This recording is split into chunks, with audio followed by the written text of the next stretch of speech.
तो हेलो दोस्तों, कैसे हो आप सभी।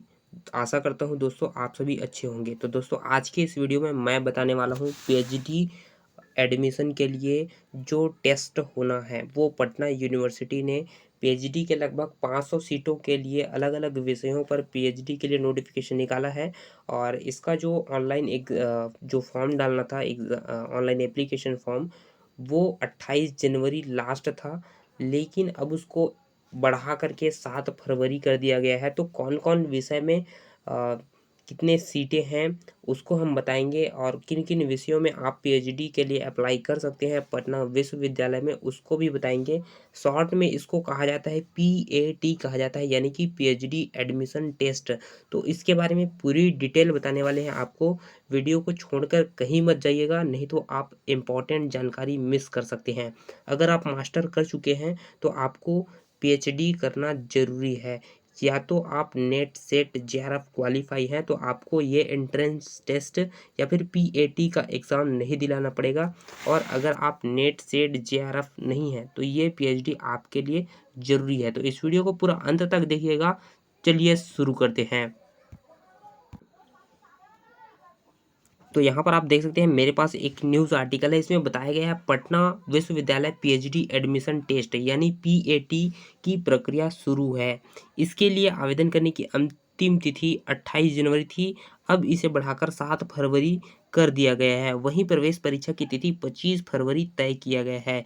यानी कि इसके जो लास्ट डेट था वो 28 जनवरी था, अब उसको बढ़ाकर कर दिया गया है 7 फरवरी कर दिया गया है। आप यहाँ पर देख सकते हैं 7 फरवरी इसको बढ़ाकर कर दिया गया है। और वहीं परीक्षा की अंतिम तिथि बताई गई है 25 फरवरी। 25 फरवरी को जो है परीक्षा कराया जाएगा। आगे बढ़ते हैं। पटना विश्वविद्यालय छात्र संघ के अनुरोध पर विश्वविद्यालय के कुलपति प्रो गिरीश कुमार चौधरी के अनुसार आवेदन भरने की तिथि बढ़ा दी गई है। पीएचडी में एडमिशन के लिए लगभग 500 सीटें हैं, यानी कि अलग-अलग डिफरेंट जो सब्जेक्ट्स हैं उसमें लगभग 500 सीटें जो है पीएचडी के लिए भरा जाना है। छात्र अतिरिक्त जानकारी के लिए विश्वविद्यालय की वेबसाइट www.pup.ac.in पर विजिट कर सकते हैं।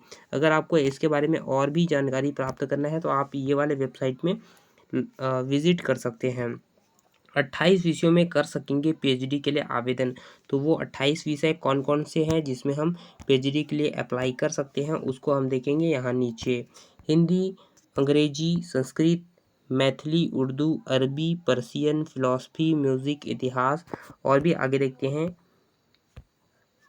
आगे है राजनीति शास्त्र, गृह विज्ञान, प्राचीन भारतीय इतिहास एवं आर्कोलॉजी, समाज शास्त्र, अर्थशास्त्र, मनोविज्ञान, पीएम एंड आईआर, भूगोल, physics, chemistry, zoology, botany, geology, mathematics, सांख्यिकी, कॉमर्स, लॉ व शिक्षा, UGC net, JRF, CSIR net, jet तथा शिक्षा मंत्रालय से स्कॉलरशिप प्राप्त छात्रों को पीएचडी प्रवेश परीक्षा में शामिल होने की आवश्यकता नहीं है। यानी कि कहा गया है इसके अतिरिक्त जो जितने भी विषय हैं उसको छोड़कर जो UGC net, JRF, CSIR net या फिर गेट को जो क्वालिफाई कर लिए हैं या फिर जिसको फेलोशिप प्राप्त होता है ना, उसको पीएचडी में प्रवेश के लिए परीक्षा दिलाने की आवश्यकता नहीं है। उनको छूट दिया जाएगा और वो डायरेक्ट एडमिशन ले सकते हैं। UGC net, JRF, CSIR net जिसका क्वालिफाई है उसको कोई भी एग्ज़ाम दिलाने की, टेस्ट दिलाने की कोई भी आवश्यकता नहीं है, यहाँ पर बताया गया है। अब यहाँ पर शिक्षा का पैटर्न क्या होगा, परीक्षा का पैटर्न क्या होगा, वहाँ पर यहाँ पर बताया गया है। प्रवेश परीक्षा 2 पत्रों में होगी। पहला पत्र सभी अभ्यर्थियों के लिए एक ही होगा, यानी कि ये जो एग्ज़ाम होना है, ये जो टेस्ट होना है वो 2 पाली में कंडक्ट कराया जाएगा, ऐसा बताया जा रहा है। दूसरा पत्र विषयवार विषयनिष्ठ होगा, यानी कि जो पहला पत्र होगा सबके लिए कॉमन होगा और दूसरा जो होगा वो स्पेसिफिक सब्जेक्ट के लिए होगा, विषयनिष्ठ होगा यानी कि सब्जेक्टिव होगा। गलत जवाब के लिए अंक नहीं काटे जाएंगे, यानी कि माइनस मार्किंग नहीं है। परीक्षा 3 घंटे की होगी। पहले पत्र के लिए अभ्यर्थियों को जहां 1 घंटे मिलेंगे वहीं दूसरे पत्र के लिए 2 घंटे का समय दिया जाएगा, यानी कि जो कॉमन पेपर है उसके लिए 1 घंटे का आपको समय मिलेगा और वहीं जो सब्जेक्टिव जो पत्र आएंगे, आपके पास क्वेश्चन पेपर आएंगे, उसको सॉल्व करने के लिए आपको 2 घंटे का समय दिया जाएगा। और यहाँ पर बताया गया है आरक्षण नियम भी यहाँ पर लागू होगा, आरक्षण नियम लागू होगा बताया गया है।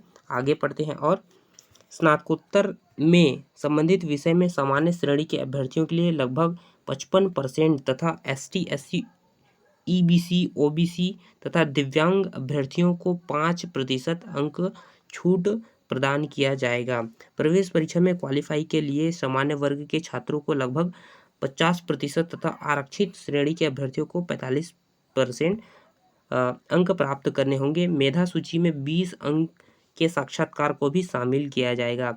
यानी कि यहाँ पर बताया गया है जो जनरल कैटेगरी के हैं उनको 50% और जो आरक्षित अभ्यर्थी हैं उनको लगभग 45% और प्राप्त करने होंगे। और ये जो है साक्षात्कार जब होगा, जब इंटरव्यू होगा तो उसमें 20 अंक जो है जोड़े जा सकते हैं।